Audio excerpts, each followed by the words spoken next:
पूर्व चलने के बटोही बाट की पहचान कर ले। पुस्तकों में है नहीं छापी गई इसकी कहानी, हाल इसका ज्ञात होता है ना औरों की जुबानी। अनगिनत राही गए इस राह से, उनका पता क्या, पर गए कुछ लोग इस पर छोड़ पैरों की निशानी। यह निशानी मुख होकर भी बहुत कुछ बोलती है, खोल इसका अर्थ पंथी, पंथ का अनुमान कर ले। पूर्व चलने के बटोही बाट की पहचान कर ले।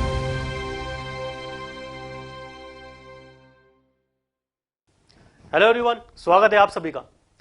हरिवंश राय बच्चन द्वारा लिखित ये सुंदर सी कविता की पंक्ति आज उन सभी स्टूडेंट्स पर बिल्कुल सटीक बैठती है जो किसी भी तरह के कंपटीशन एग्जाम की तैयारी कर रहे हैं। जी हाँ, पूर्व चलने के बटोही बाट की पहचान कर ले। दोस्तों, यहां शब्द बाट का अर्थ है राह, और उस राह पर चलने वाला बटोही यानी कि राहगीर। कवि कहते हैं, अपने लक्ष्य को हासिल करने के लिए जिस राह का चुनाव आपने किया है, उस राह की संपूर्ण जानकारी होना बेहद आवश्यक है, क्योंकि यह जानकारी आपको ना ही किताबों और ना ही पुस्तकों से मिल सकती है, और ना ही कोई ऐसा व्यक्ति दे सकता है जो कभी उस राह पर चला ही ना हो। यह जानकारी आपको स्वयं अपने एक्सपीरियंस से या फिर उन लोगों के एक्सपीरियंस से जो उस राह पर चल चुके हैं, उन्हीं से मिल सकती है। और हमारे आज के इस एपिसोड में हम बात करने वाले हैं कुछ ऐसी जानकारियों से जो जुड़ी है IBPS एग्जाम से। जी हाँ, जानकारियां जैसे कि एग्जाम का पैटर्न क्या होगा, सिलेबस क्या होगा, कौन कौन से टॉपिक्स पे हमें ज़्यादा फोकस करना चाहिए, टाइम मैनेज कैसे करें, कौन सी स्ट्रैटेजी हमें अपनानी चाहिए, स्पीड कैसे बढ़ाएं, एक्यूरेसी कैसे लाएं। एपिसोड को एंड तक जरूर देखिए, क्योंकि ये सभी जानकारियां आज आपको मिलने वाली है और ये आपके लिए बेहद फायदेमंद है अगर आप भी IBPS एग्जाम क्रैक करना चाहते हैं तो। IBPS institute of banking personnel selection.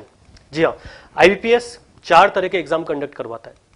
Clerk post के लिए, PO पोस्ट यानी कि प्रोबेशन ऑफिसर पोस्ट के लिए, RRB और SO पोस्ट के लिए, स्पेशलिस्ट ऑफिसर्स। RRB यानी कि रीजनल रूरल बैंक, क्षेत्रीय ग्रामीण बैंक। क्योंकि ये एग्जाम स्टेट वाइज होते हैं, इसीलिए इसे अलग से करवाना पड़ता है IBPS को। स्केल 1, स्केल 2, स्केल 3 और ऑफिस असिस्टेंट 4 तरह की पोस्ट के लिए ये एग्जाम कंडक्ट करवाया जाता है। यहां पर स्केल 2 और स्केल 3 एक तरीके से इंटरनल एग्जाम होते हैं, या कहें तो मैनेजर पोस्ट के लिए एग्जाम होते हैं। इसमें एक्सपीरियंस चाहिए होता है कि आप पहले से ही बैंक में जॉब कर रहे हो। तो इसका मतलब 90 से 95% of students clerk, PO, SO, scale 1 और ऑफिस असिस्टेंट की पोस्ट के लिए ही प्रिपेयर करते हैं। तो यहां पर ये जो एग्जाम्स हैं, ये प्री और मेंस 2 फेजेस में होते हैं, प्रीलिमिनरी और मेंस। प्री क्वालिफाइंग है और मेंस आपकी मेरिट डिसाइड करती है। इसमें बात करें तो 1/4 नेगेटिव मार्किंग होता है। अब आगे बढ़े, IPS क्लर्क के बारे में थोड़ा समझते हैं कि इसका पैटर्न क्या होगा। एज क्राइटेरिया की बात करें तो मिनिमम 20 ईयर्स की एज चाहिए और मैक्सिमम 28 ईयर्स। यहां पर मैं आपको बता दूं कि सभी एग्जाम ग्रेजुएशन बेस्ड हैं, यानी कि सिर्फ आपको ग्रेजुएट होना जरूरी है, दैट्स ऑल। एग्जाम का pattern, English language, numerical ability, reasoning ability, 3 subjects हैं। इंग्लिश के 30 क्वेश्चंस और न्यूमेरिकल और रीजनिंग के 35 क्वेश्चंस पूछे जाते हैं। यहां पर ध्यान देने वाली बात यह है कि 20 मिनट्स का आपके पास सेक्शनल टाइम है, यानी कि आपको इस सेक्शन में सिर्फ 20 मिनट्स मिलेंगे। पर सेक्शन में आपको 20 मिनट्स का ही टाइम मिलेगा, उससे ज़्यादा समय आपको नहीं मिलेगा। तो आपको इंग्लिश 20 मिनट्स के अंदर कंप्लीट करनी होगी। सिमिलरली न्यूमेरिकल और रीजनिंग भी आपको 20 मिनट्स के अंदर ही कंप्लीट करना होगा। तो आप समझ सकते हैं कि कंपटीशन लेवल काफ़ी अच्छा है यहाँ पर, क्योंकि सेक्शनल टाइमिंग है, आपके लिए ओवरऑल टाइमिंग नहीं है ये। मेंस पैटर्न की बात करें तो यहाँ पर 4 सब्जेक्ट्स हैं जिसके क्वेश्चंस पूछे जाते हैं। General awareness, general English, reasoning ability, computer aptitude और क्वांटिटेटिव एप्टीट्यूड। 50 क्वेश्चंस आपसे जनरल अवेयरनेस के पूछे जाएंगे, जनरल इंग्लिश के 40 क्वेश्चंस और रीजनिंग और क्वांटिटेटिव के 50 क्वेश्चंस आपसे पूछे जाते हैं। और यहां पर भी सेक्शनल टाइमिंग है, यानी कि हर सेक्शन पे टाइम डिसाइड है, यानी कि टाइम फिक्स्ड है। 35 मिनट्स आपको मिलेंगे जनरल अवेयरनेस के लिए, 35 मिनट्स आपको मिलेंगे जनरल इंग्लिश के लिए और रीजनिंग के लिए 45 मिनट्स। सिमिलरली न्यूमेरिकल एप्टीट्यूड के लिए भी आपको 45 मिनट्स का टाइम मिलेगा। इसके बाद बात करें IBPS PO की, तो IBPS PO एज क्राइटेरिया इसकी मिनिमम 20 ईयर्स है और मैक्सिमम इसकी 30 ईयर्स की एज है। एग्जाम पैटर्न की बात करें तो एग्जाम पैटर्न सिमिलर है बिल्कुल, जैसे IBPS क्लर्क का था वैसे ही IBPS PO का है। यहां पर भी 3 ही सब्जेक्ट्स रहेंगे, इंग्लिश, क्वांटिटेटिव एप्टीट्यूड और रीजनिंग एबिलिटी। 30 क्वेश्चंस आपके इंग्लिश के होंगे और 35 क्वेश्चंस रीजनिंग और क्वांटिटेटिव एप्टीट्यूड के होंगे। टाइम अलॉट वापस से वही है, सेक्शनल टाइमिंग आपको दिया गया है, पर सेक्शन आपको 20 मिनट्स के अंदर करना होगा। मेंस की बात करें तो मेंस में भी reasoning, computer aptitude, general awareness, English language, DI, ये 4 सब्जेक्ट्स के ऊपर आपसे क्वेश्चंस पूछे जाएंगे। 45 क्वेश्चंस होंगे आपके रीजनिंग से रिलेटेड, 40 क्वेश्चंस जनरल अवेयरनेस से, इंग्लिश के 35 क्वेश्चंस और DI के 35 क्वेश्चंस आपसे पूछे जाएंगे।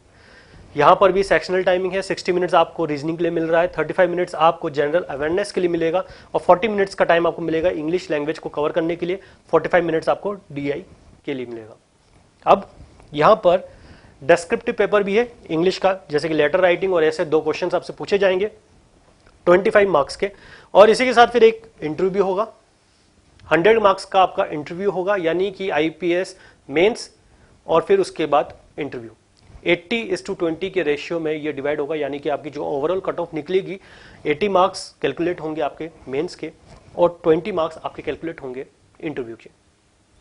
और प्री, जैसा कि मैंने कहा था, ये क्वालिफाइंग एग्जाम है। अब RRB की बात करें तो RRB में ऑफिस असिस्टेंट के लिए मिनिमम एज क्राइटेरिया 18 ईयर्स है और मैक्सिमम 28 ईयर्स है, और स्केल 1 में मिनिमम एज क्राइटेरिया 18 है और मैक्सिमम 30 ईयर्स। प्री एग्जाम की बात करें तो प्री एग्जाम ऑफिस असिस्टेंट और स्केल 1 दोनों का एक जैसा ही होगा। रीजनिंग और न्यूमेरिकल एबिलिटी यानी कि 2 ही टाइप के सब्जेक्ट्स के क्वेश्चंस आपसे पूछे जाएंगे।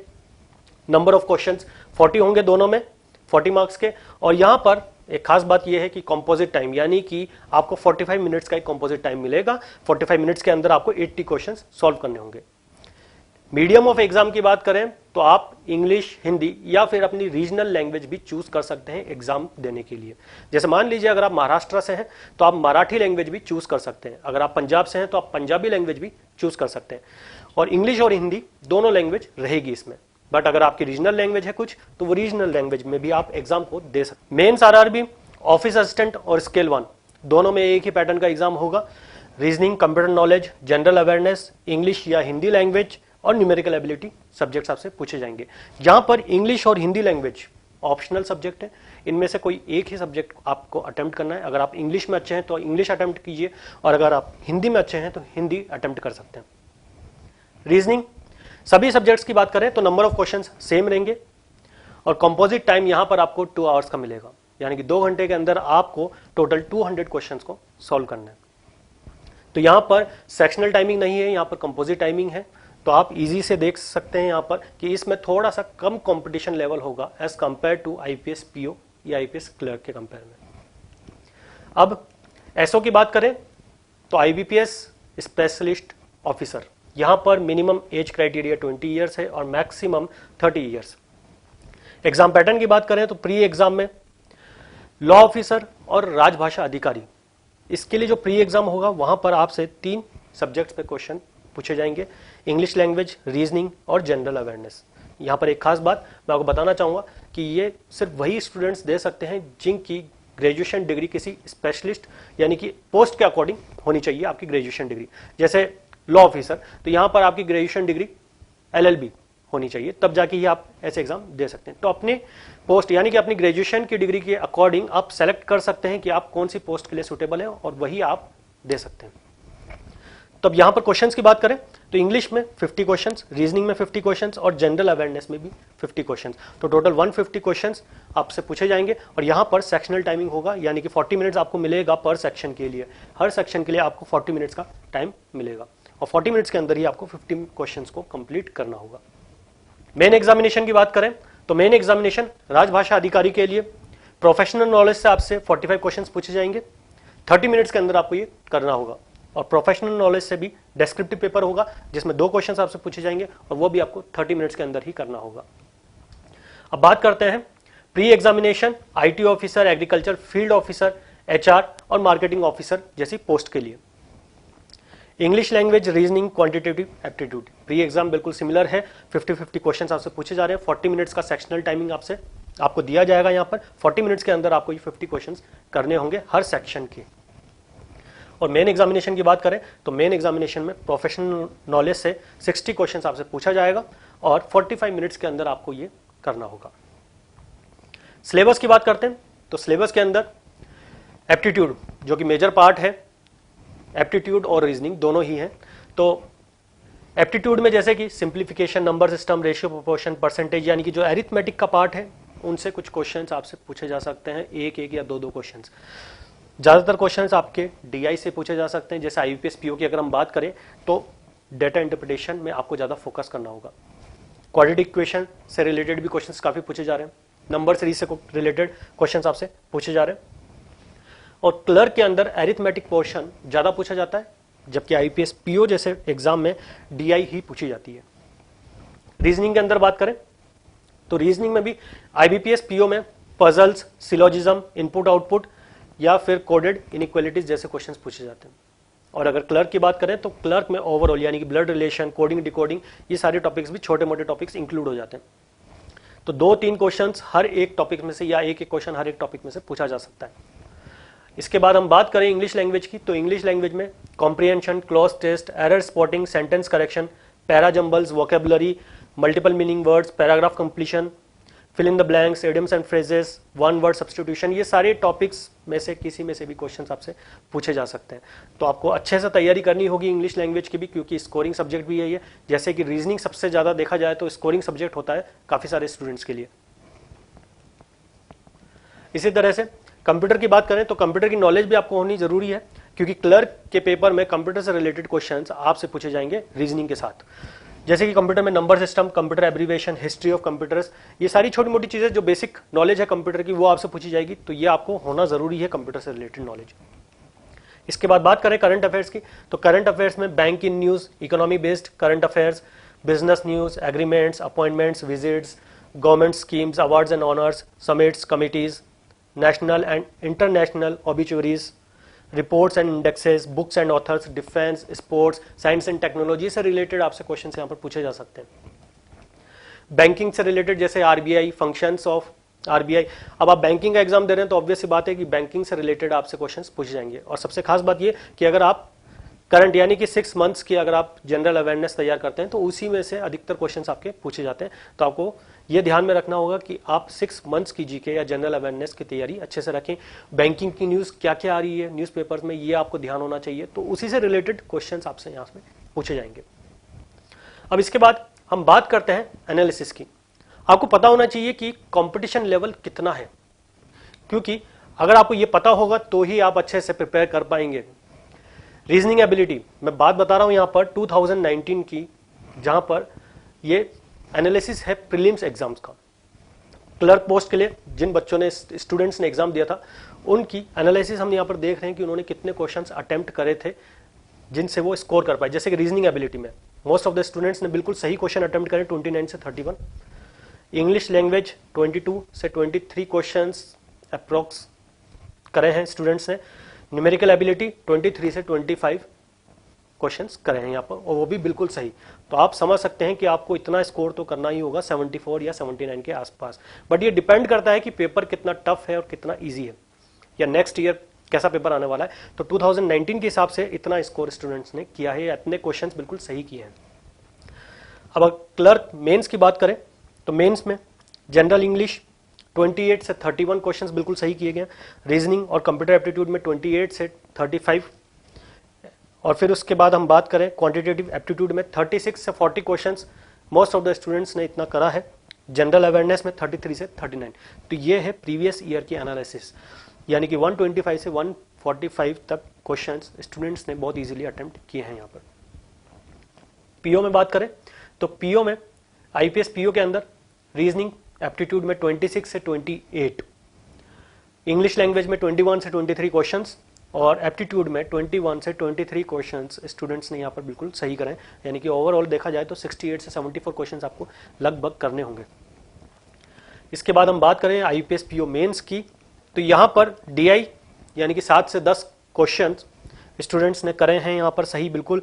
रीजनिंग 12 से 15 क्वेश्चंस, जनरल अवेयरनेस में 22 से 25 क्वेश्चंस स्टूडेंट्स कर पाए हैं, और इंग्लिश में 14 से 17 क्वेश्चंस ही स्टूडेंट्स सही कर पाए। तो आप समझ सकते हैं कि डीआई जो कि काफ़ी टिपिकल पार्ट है यहाँ पर 7 से 10 ही क्वेश्चंस स्टूडेंट्स कर पा रहे हैं यहाँ पर। तो यानी कि पेपर का लेवल आप समझ सकते हैं कि काफ़ी टफ होगा। तो स्टूडेंट्स ने क्या किया यहाँ पे, सबसे ज़्यादा स्कोर किया जनरल अवेयरनेस में, यानी कि आपको भी इसी तरह से ध्यान रखना होगा कि जनरल अवेयरनेस यानी कि कम समय में ज़्यादा क्वेश्चंस आप कर सकते हैं। यहाँ पर 22 से 25 क्वेश्चंस यहाँ पर स्टूडेंट्स कर पाए हैं इसके। तो ये था ओवरऑल एनालिसिस प्रीवियस ईयर के पेपर्स का। दोस्तों किसी भी कंपटीशन एग्जाम को क्रैक करने के लिए चाहिए स्पीड और साथ में best method to approach the questions. अगर आपकी स्पीड अच्छी है तो आप कम समय में ज़्यादा से ज़्यादा क्वेश्चंस कर सकते हैं, और स्पीड तभी अच्छी होगी अगर आपकी कैलकुलेशंस ज़्यादा अच्छी हैं तो। क्योंकि स्पीड बढ़ाने का तरीका, जैसे आपको स्पीड की कहाँ ज़रूरत है, अगर आपकी कैलकुलेशंस आपने बहुत जल्दी से सॉल्व कर रहे हो तो आपके कुछ सेकंड जरूर बचेंगे और वही सेकंड्स आपको फायदा देंगे आगे आने वाले क्वेश्चंस में। तो calculations, tables, squares and cubes ये आपको अच्छे से याद होनी चाहिए। जितनी ज़्यादा आप याद कर सकें उतना ज़्यादा अच्छा होगा, क्योंकि स्पीड तभी आपकी ज़्यादा बढ़ सकती है। अब बात करें best method to approach the question. जैसे अगर एरिथमेटिक का पोर्शन है तो एरिथमेटिक के पोर्शन में आपको पता है अगर प्रॉफिट एंड लॉस हमारे पास कोई टॉपिक है तो उसको आप फॉर्मूले से भी कर सकते हो और शॉर्ट ट्रिक मेथड से भी कर सकते हो, बट आपको पता होना चाहिए कि आप किस में ज़्यादा बेहतर हो और किससे अच्छे से कर सकते हो। तो दोनों में से कोई एक मेथड यूज़ करें और उसी से उस क्वेश्चन को करें। तो ये चीज़ आपको पता होनी चाहिए। और जब भी आपको क्वेश्चन पेपर मिले तो सबसे पहले इजी क्वेश्चंस को सबसे पहले हमें अटेम्प्ट करना चाहिए, बाद में सबसे हार्ड क्वेश्चंस को। जैसे कि अगर मैं रीजनिंग की बात करूं तो पजल्स ज़्यादा हार्ड आती हैं कंपेयर टू दूसरे टॉपिक्स। तो सबसे पहले हम क्या करेंगे, ब्लड रिलेशन हुआ, डायरेक्शन सेंस हुआ, इनइक्वलिटीज हुआ, सिलोजिज्म हुआ, ये सारे टॉपिक को हम पहले कवर करेंगे। फिर उसके बाद अगर पजल्स हार्ड हैं, सेटिंग अरेंजमेंट के क्वेश्चन हार्ड हैं, तो उनको हम बाद में कर लेंगे। तो इससे ये होगा कि आप सबसे पहले कुछ फर्स्ट 10 से 15 मिनट्स में थोड़ा कॉन्फिडेंस बिल्डअप कर लेंगे ज़्यादा से ज़्यादा क्वेश्चन करके। मैथ्स में भी ऐसे ही, अगर आप DI के क्वेश्चन बाद में करें तो ज़्यादा बेहतर है। सबसे पहले एरिथमेटिक के पोर्शंस को जल्दी कवर कर लीजिए, जैसे प्रॉफिट एंड लॉस हो गया, परसेंटेज हो गया। तो इन क्वेश्चंस को जल्दी से करने के बाद आप फिर उसके बाद DI में जा सकते हैं, DI को कर सकते हैं। अब अगर बात करें, ये तो भी टाइम मैनेजमेंट की बात की, किस तरह से हमें अपना टाइम बचाना चाहिए। अगर हम कैलकुलेशंस अच्छी रखेंगे तो हमारा समय ज़रूर बचेगा। स्पीड बढ़ाने के लिए आपको ज़्यादा से ज़्यादा क्वेश्चंस बार बार प्रैक्टिस करनी है। हर तरह के क्वेश्चंस को ज़्यादा से ज़्यादा कोशिश करें करने की, क्योंकि अगर आप वैरायटी ऑफ क्वेश्चंस करेंगे तो वैरायटी ऑफ क्वेश्चंस करने के बाद ये होगा कि कुछ क्वेश्चंस आपके गलत होंगे, और जो आपके क्वेश्चंस गलत हुए हैं उन्हीं को वापस से फिर से प्रैक्टिस कीजिए, जिससे आपके वो क्वेश्चंस भी बहुत अच्छे से हो जाएंगे। तो इस तरह से आप अपने स्पीड को बढ़ा सकते हैं, एक्यूरेसी यहाँ पर ला सकते हैं। तो अगर इंग्लिश की बात करें तो इंग्लिश में वोकेबलरी आपकी स्ट्रांग हो सकती है। अगर आप द हिंदू न्यूज़पेपर या कुछ और इंग्लिश न्यूज़पेपर्स अगर आप पढ़ें तो वहाँ से भी आप अपनी वोकेबलरी को स्ट्रांग कर सकते हैं। ग्रामर सेक्शन की बात करें तो ग्रामर के लिए मैक्सिमम नंबर ऑफ क्वेश्चंस की आप प्रैक्टिस करें तो वहाँ से आपकी ग्रामर स्ट्रांग हो जाएगी। जनरल अवेयरनेस या जीके की बात करें तो करंट 6 मंथ्स की जीके की प्रैक्टिस करें, आप उनको कलेक्ट करें, जैसे कि आर्टिकल्स में से आप उन्हें कलेक्ट कर सकते हैं। काफ़ी सारे आर्टिकल्स नेट पे अवेलेबल हैं, तो वहाँ से भी आप अपनी जीके को इम्प्रूव कर सकते हैं। तो दोस्तों उम्मीद है कि आप बहुत अच्छे से अपने एग्जाम को देंगे और IPS एग्जाम को क्रैक करेंगे। तो आज के लिए बस इतना ही। इसी तरह से और भी इंटरेस्टिंग एपिसोड्स हम आपके लाते रहेंगे। तब तक के लिए बने रहिए हमारे साथ।